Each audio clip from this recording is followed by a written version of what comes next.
Assalamu alaikum students, how are you? Hope you are doing well at home.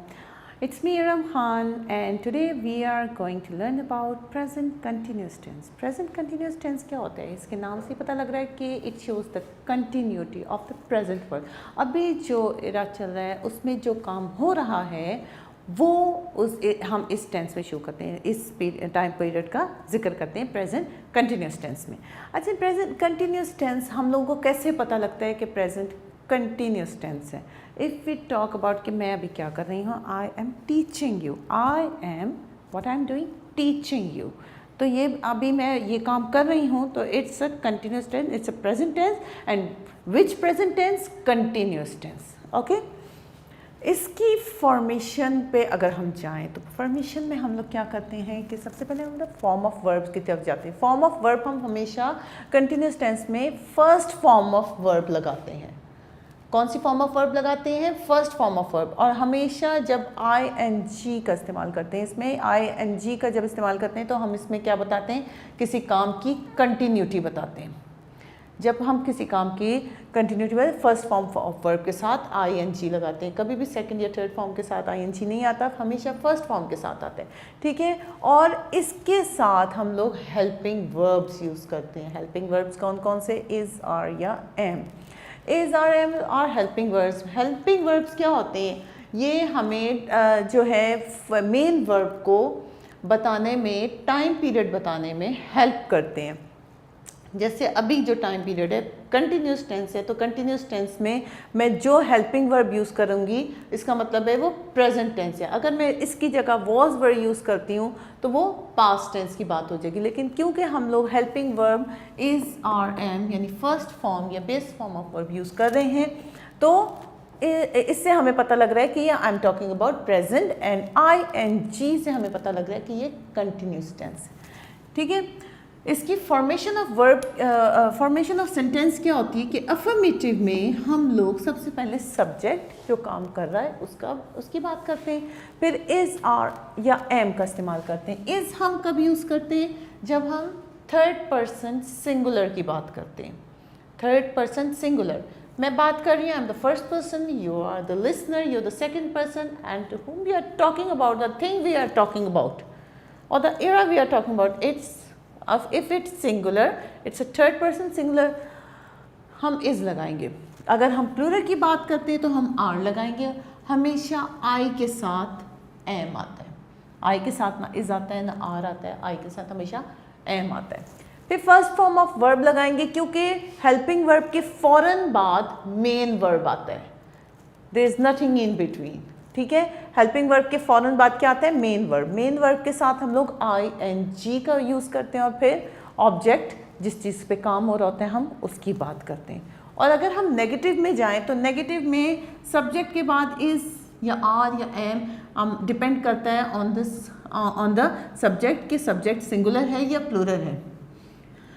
फिर not का use करते हैं, फिर फर्स्ट फॉर्म ऑफ वर्ब, इसके साथ फिर हम लोग लगाते हैं आई एन जी और फिर हम लगाते हैं ऑब्जेक्ट।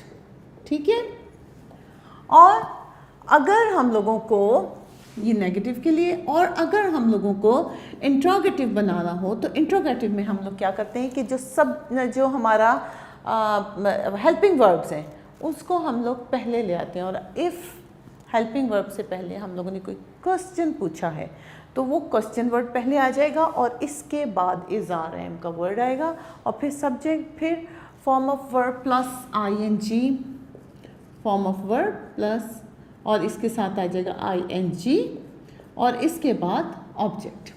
ठीक है, I N G shows the continuity of work. For example, if I said the birds, birds क्या है? सब्जेक्ट है। ठीक है, क्योंकि ये काम कर रहे हैं। अब यहाँ पर बर्ड्स जो है वो प्लूरल है, तो प्लूरल के बाद हम लोग कौन सा लगाएंगे? आर। आर जो है वो प्लूरल के लिए यूज़ होता है। प्लूरल जब हम लोग करते हैं तो हम आर का इस्तेमाल करेंगे। और हॉप की जगह जब हम आई एन जी लगा देंगे तो हॉपिंग, उनकी कंटिन्यूटी शो हो रही है कि बर्ड्स जो है वो हॉप कर रहे हैं, फुदक रहे हैं। ठीक है, तो I N G, hopping around. if I said that in negative, convert it into negative, then what will you say? The birds are not hopping around. Are के फ़ौरन बाद, हेल्पिंग वर्ब के फ़ौरन बाद नॉट का यूज़ हो गया, इसके बाद हम लोगों ने मेन वर्ब लगा दिया. और अगर मैं पूछूं कि it's change the sentence, can you change the sentence into interrogative, then what will you say, what will you do?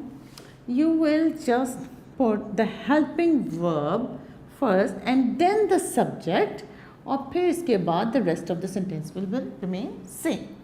Are the birds hopping around?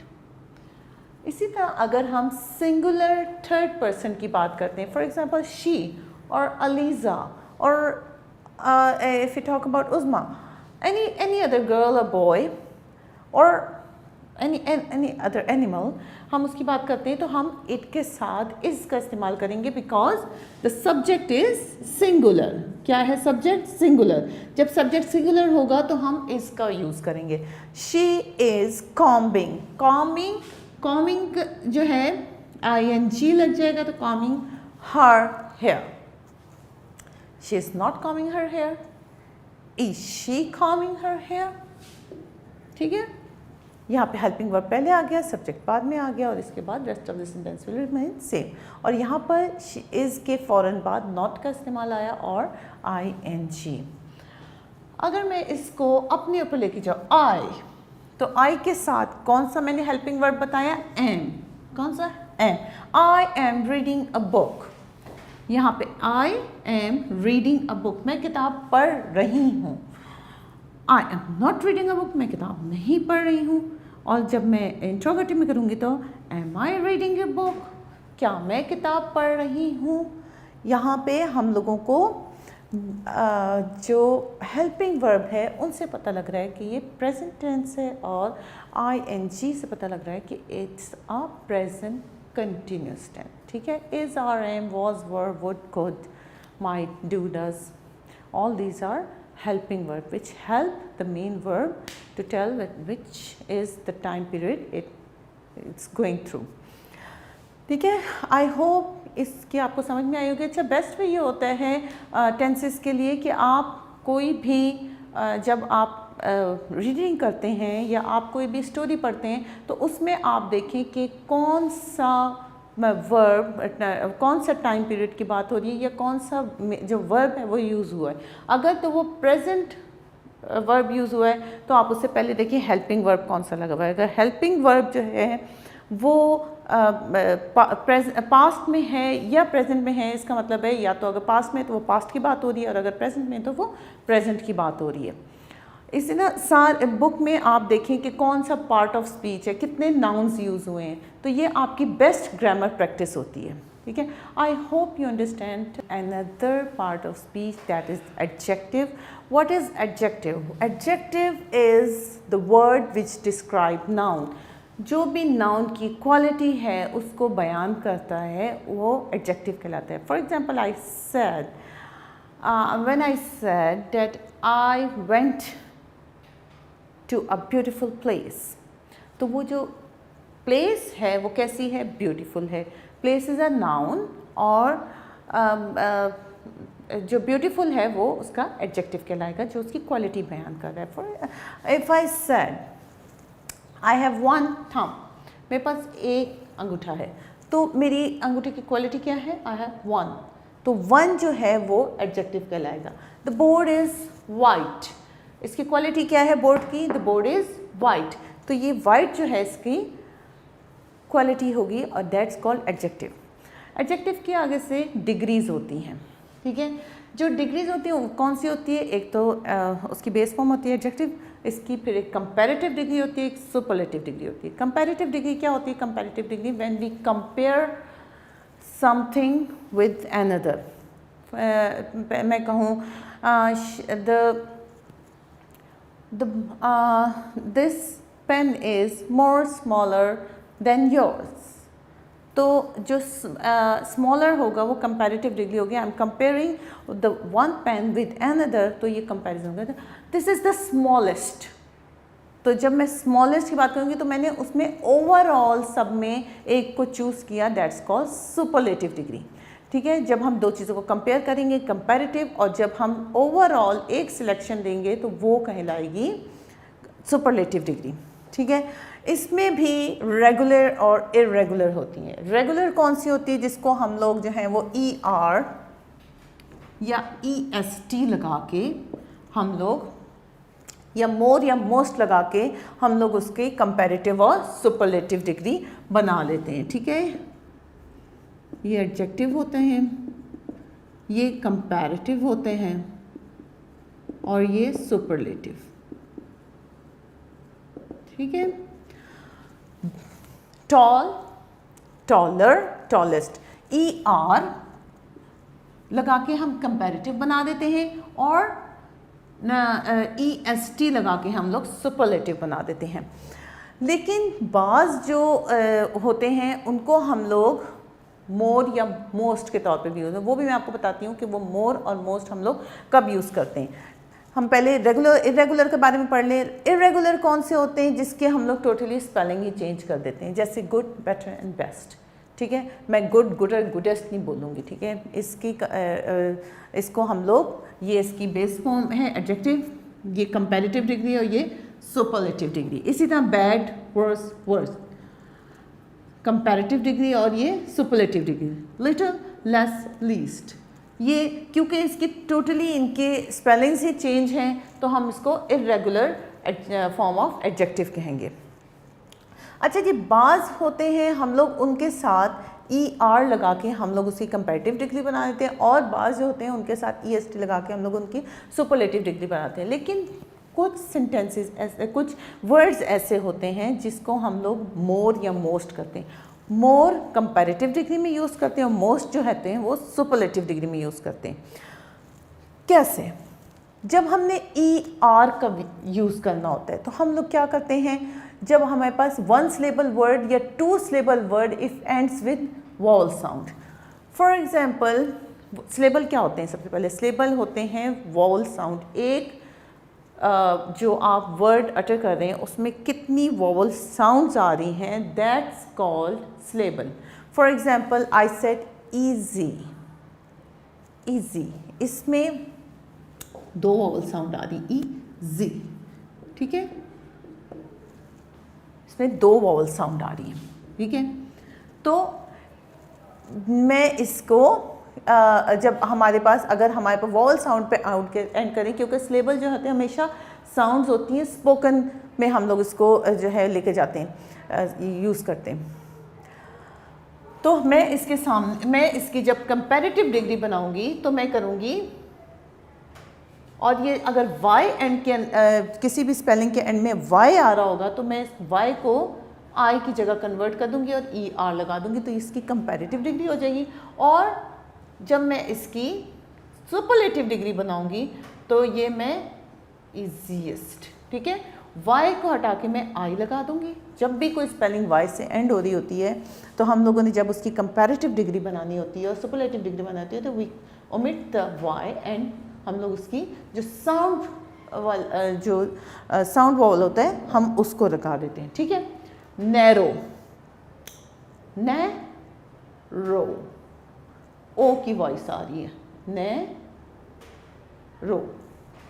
ठीक है, एक वॉवल ये आ रहा है और एक वॉवल ये आ रहा है, तो इसको भी हम लोग, क्योंकि टू सिलेबल वॉवल है तो टू सिलेबल वॉवल अगर वॉवल साउंड से एंड हो रहा है तो हम इसके साथ ER या EST लगा के हम इसका एडजेक्टिव बना लेंगे। कैसे? RROWER NARROWEST। ठीक है, ये याद रखना है कि वन सिलेबल साउंड, जैसे वहाँ पे मैंने कहा है टॉल, टॉल वहाँ पे वन सिलेबल साउंड है, वहाँ पर एक वॉवल की साउंड आ रही है तो हमने उसका टॉलर और टॉलेस्ट बना दिया, वन सिलेबल साउंड का ER और EST लगा के कंपैरेटिव और सुपरलेटिव डिग्री बना दी। और अगर टू सिलेबल साउंड है और if it ends with vowel sound then you will change it into comparative degree, changing it with ER and EST। More और मोस्ट कब लगाते हैं? मोर कंपैरेटिव में लगाते हैं, ये कंपैरेटिव के लिए यूज़ होती है और ये सुपरलेटिव के लिए यूज़ होती है। ठीक है, किस वक्त लगाते हैं? 3 or more सिलेबल। जब हमारी किसी भी स्पेलिंग में 3 या 3 से ज़्यादा सिलेबल यूज़ हो रहे होते हैं उस वक्त, या हमारी सिलेबल साउंड कॉन्सोनेंट से एंड हो रही होती है। 2 सिलेबल साउंड जब वोवल से एंड होगी तो ER लगाना है। 2 सिलेबल साउंड जब कॉन्सोनेंट से एंड होगी तो आप लोगों ने उसके साथ मोर या मोस्ट लगाने। फॉर एग्जाम्पल ब्यूटीफुल, इसमें कितने आ रहे हैं? एक वोवल ये है, ब्यू, यू की आवाज़ आ रही है, टी, फुल, उल की आवाज़ आ रही है। ठीक है, 3 वोवल्स हैं तो हम इसके साथ मोर ब्यूटीफुल और मोस्ट ब्यूटीफुल लगा देंगे। ठीक है, अच्छा जी, यहां पर 2 वोवल साउंड है, कॉम्प्लेक्स, 2 सिलेबल साउंड है। 2 सिलेबल साउंड के साथ एंड किससे हो रहा है? एक्स से, और ये कॉन्सोनेंट वॉइस है। तो जब कॉन्सोनेंट वॉइस से आ रही है तो बेशक 2 सिलेबल है, इसके साथ भी हम लोग मोर कॉम्प्लेक्स और मोस्ट कॉम्प्लेक्स लगाएंगे। ठीक है, इसी तरह मैसिव, मैसिव, आई की आवाज़ आ रही है और ए की आवाज़ आ रही है तो हम इसके साथ हम लोग लगाएंगे मोर कॉम्प्लेक्स, मोस्ट मैसिव। ठीक है, these are the rules to make the adjective. किस वक्त हमने मोर एंड मोस्ट का इस्तेमाल करना है और किस वक्त हम लोगों ने ER और EST का यूज़ करना है। ठीक है, I hope you understand. Till the next lecture, अल्लाह हाफिज़।